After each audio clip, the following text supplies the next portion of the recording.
Thanks, Henry. Some fantastic sights and sounds down there again, and fantastic to get some legends with those cars as well. Kevin, just to kick off with Gerhard Berger standing next to the 635 in the right livery, and then to have Roberto, it really does snap you straight back in time. Oh, straight off the circuit. That's unfortunate. That is, isn't it? You know, you've taken the words out of my mouth there, actually, Bruce. As you may have gathered already, I've got a bit of a soft spot for some of these BMWs, and I think the 635 CSI with Berger driving, it's just one of the coolest touring car things I can think of, to be honest. So yeah, I'm looking forward to that coming around. And I think, you know, when you look at Group A cars, it's the fact you realise you think of them as being European based, but obviously a lot happened down in Bathurst. There's one down there with Ron Dixon's name on the side of it, and of course he then came over and raced the XJS Jaguars. But hold on, did take a breath. Gerhard Berger in one of my favourite cars ever, road or race, but there in that wonderful, wonderful BMW Tyler livery. It's fantastic, isn't it? And they were able to use their BMW reliability to win things like the Spa 24 Hours, even after it really had been defeated by the Rovers and the Volvos in terms of the shorter races. Yeah, so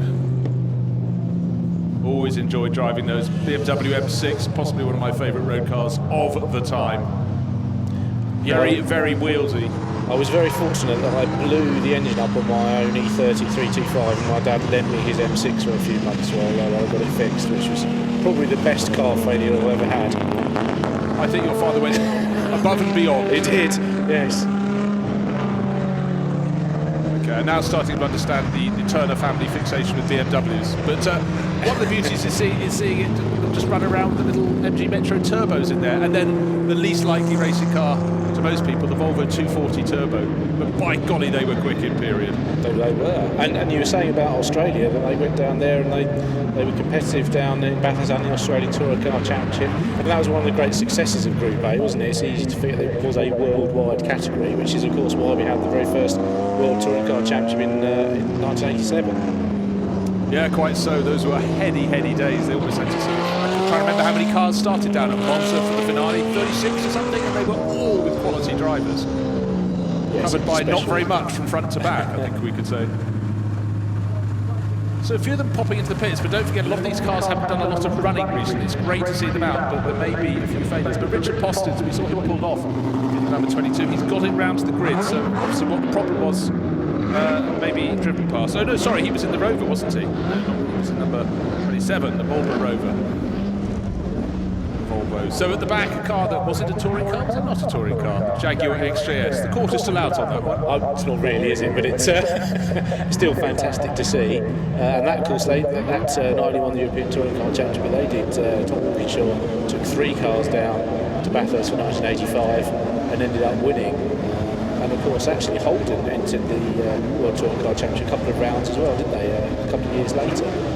So it really did become international for a little while. Well, it did, and I remember them bringing Sierra RS 500s up to Silverstone for the international trophy, and then suddenly the Taurus trophy, and just people going, oh my golly, we thought we ran the fastest Group A cars. Not necessarily the case. Well, absolutely. We were talking about track style, weren't we, earlier on? And they, of course, started off by getting hold of a couple of Dick Johnson RS 500s, and that's how they got started, really, because those cars were so incredibly quick when they came over. There are all sorts of tricks and brilliant stories of how they got more and more power out of those cars. Yeah, good fuel was a helping hand, it must be said, in those days. Getting more out of the fuel. So 2 of the Volvo T40 turbos on the grid in the middle. The 5 Series BMW, then a car that raced for years in the German Touring Car Championship. Of course, the Ford Mustang with the Ruch brothers. In the background, other takers, I believe they were. Marcus could normally fill people in on drivers' professions, but they were the least likely racing drivers you could come across. But this was one that raced not so much in Germany. This was one that raced in Spa 24 Hours, a race that's now for GT3 runners. But it's been such a great race over the years because, of course, A, Spa-Francorchamps, brilliant circuit. B, weather, who knows what you're going to get. Yeah, it's rarely a dull race there, is there? Something always happens. So this enormous field of cars split down to 2 grids, if you will. So this is the first batch of cars.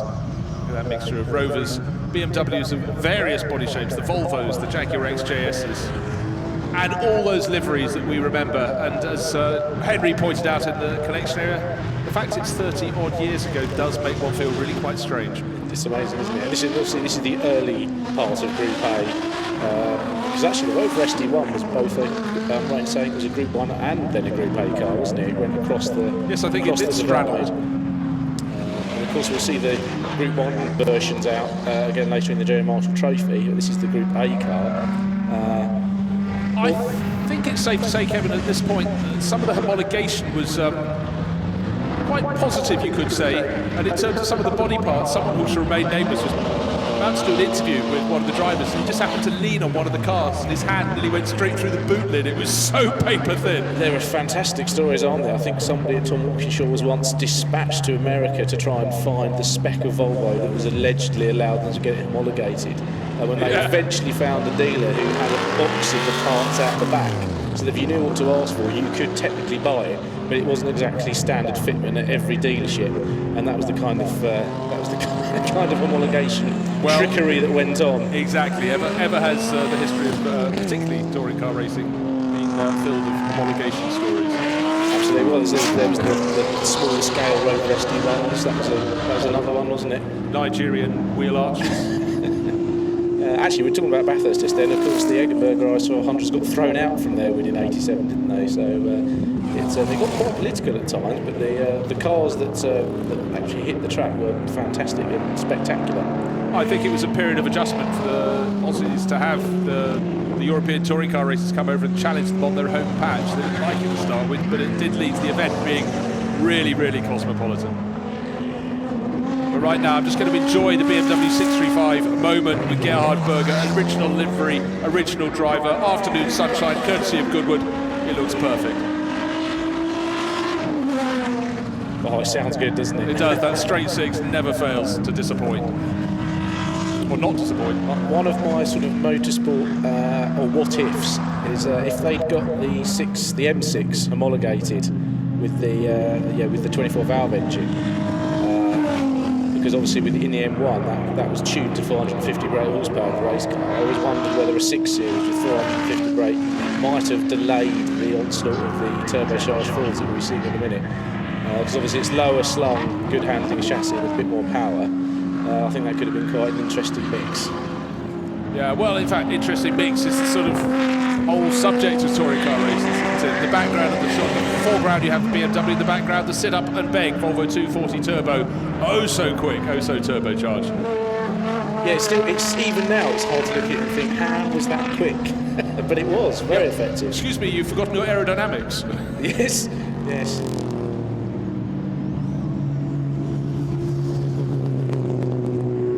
BMW had such a strong family look there. Any front end view, a bit like an Alfa Romeo in many ways, keeping that family story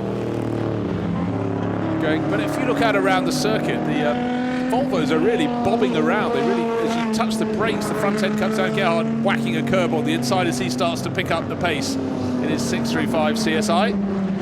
Yes, I wonder if the memories are beginning to come back to him now, if it's sort of getting back into the right mode. He's beginning to press on a little bit more, isn't it? The 22, I was just talking about how it was bobbing up and down. Well, it's bobs no more. Oh dear. Smoking at the side of the circuit there, so I'm afraid that's the Andrew Beverley-owned 240 Turbo. Sister car just drove past in the background, one of two. Well, as you say, we don't see these cars out very often, so they're not used to being exercised quite as much as some of the other cars we've seen this weekend.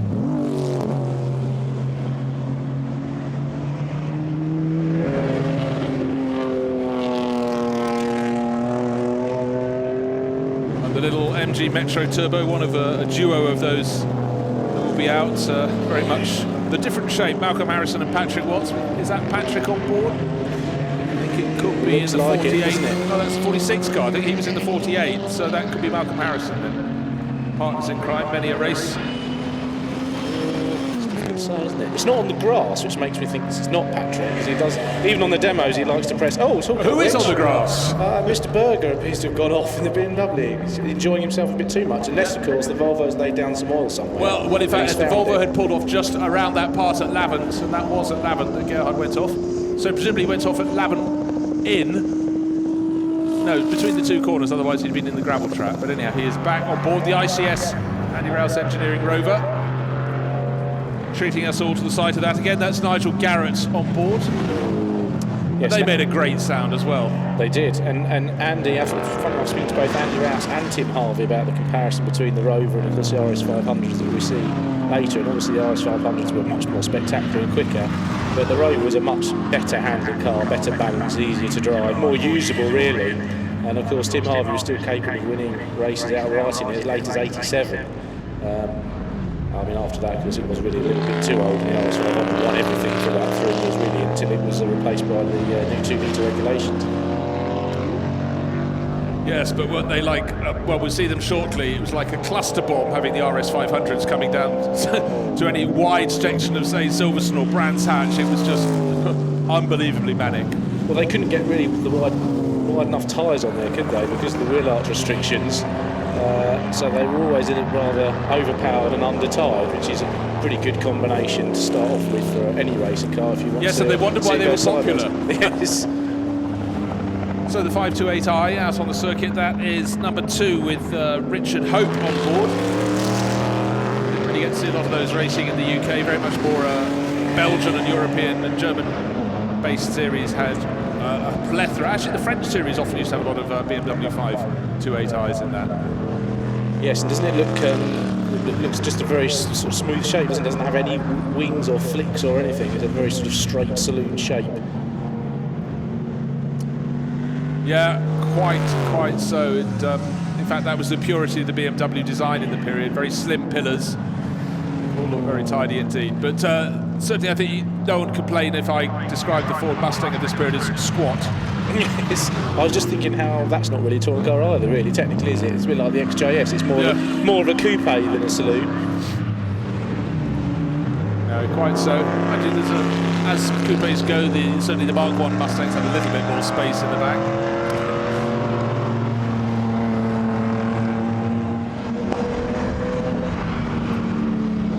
Touring car racing to have the mixture of a full-on coupe like the Jaguar XJS being chivied around by a MG Metro turbo shows the advantage of turbo power, doesn't it, to get that in the mix.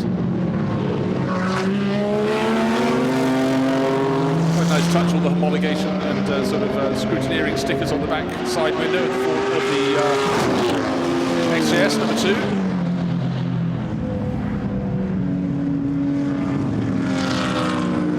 Of course, it was that project, the success of the XJS project with Tom Walkinshaw, that allowed him to then go on and do Group C and win Le Mans with Jaguar support. That was very much the early days of the Jaguar relationship, wasn't it, Bruce, with the touring car? Oh, 100%. And it's funny, you know, motor racing history is filled with points, splits in the road, divides in the road, and if you manage to get to one, you go on to success. Potentially, if you don't get to that, well, quite oblivion, but on small things, particularly with someone as ambitious as Tom Walkinshaw, if you could just get enough to convince people you have enough to carry on to the next stage, they might back you. And it was always a case of just keeping going. And look at the success he achieved for Jaguar. So thank goodness he did. Absolutely.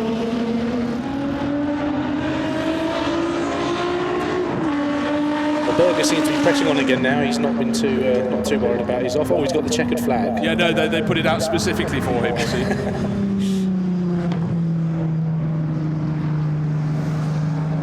So that's the first batch of cars, but we're looking forward to the RS500 Sierras. There's lurking in the collection area, and again a very different engine note will be heard shortly, but they were certainly fast and absolutely furious. Gerhard, though, great to see him out on the circuit and near the circuit as well. With this little grassy moment down at Lavant, he'll be delighted to be reunited with such a cracking racing car, the 635 CSI.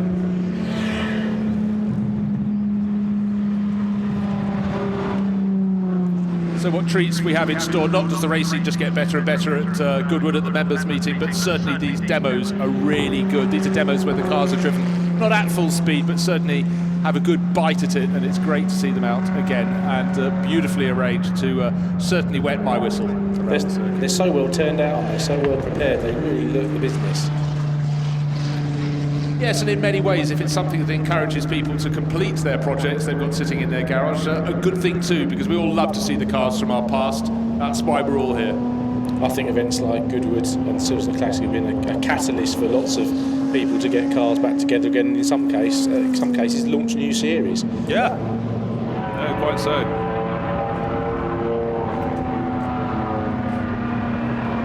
So the first batch of cars will be working their way back off the circuit.